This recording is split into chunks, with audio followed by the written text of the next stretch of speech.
मोटापा यानी ओबेसिटी एक लाइफस्टाइल डिसऑर्डर नहीं है, ये एक डिजीज है जो कि अपने आप में एक खतरनाक बीमारी, इसके साथ साथ ये 300 से भी अधिक डिजीज को क्रिएट करती है।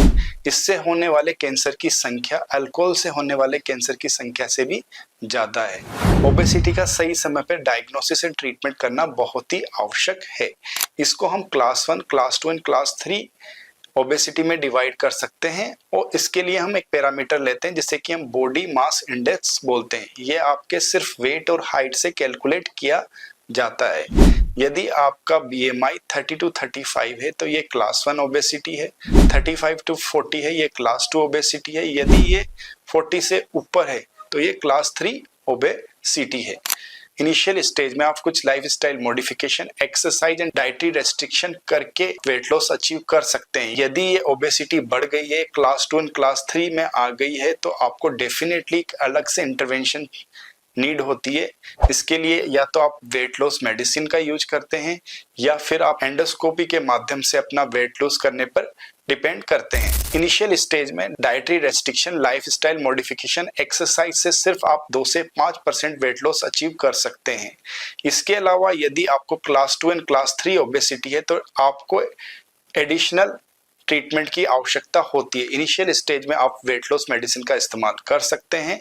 लेटर ऑन यदि वेट लॉस मेडिसिन से आप बंद करने के बाद में आपको वेट रिगेन होता है या आपको वेट लॉस मेडिसिन के साइड इफेक्ट होते हैं या आपको वेट लॉस मेडिसिन से रेस्पॉन्स नहीं आता, तो आपको चुनना होता है या तो एंडोस्कोपी की टेक्निक या सर्जरी।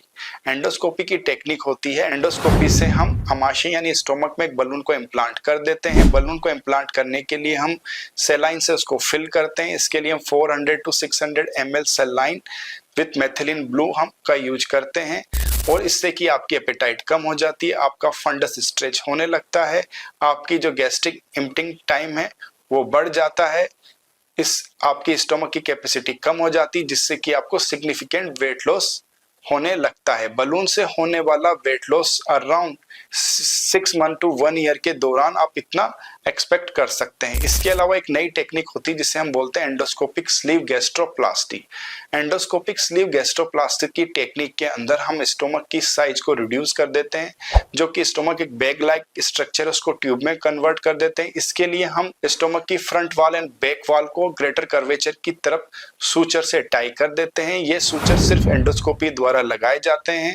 इसके अंदर कोई बॉडी पे चीरा नहीं लगता और इसमें पेशेंट की रिकवरी फास्ट होती है, जिससे आपका स्टोमक एक बैग लाइक स्ट्रक्चर में ट्यूब में कन्वर्ट हो जाता है और आपकी इसका जो स्टोमक की गैस्ट्रिक एम्प्टिंग है वो बढ़ जाती है और इससे एपेटाइट कम हो जाती है, जिसकी वजह से आपको सिग्निफिकेंट वेट लॉस होता है।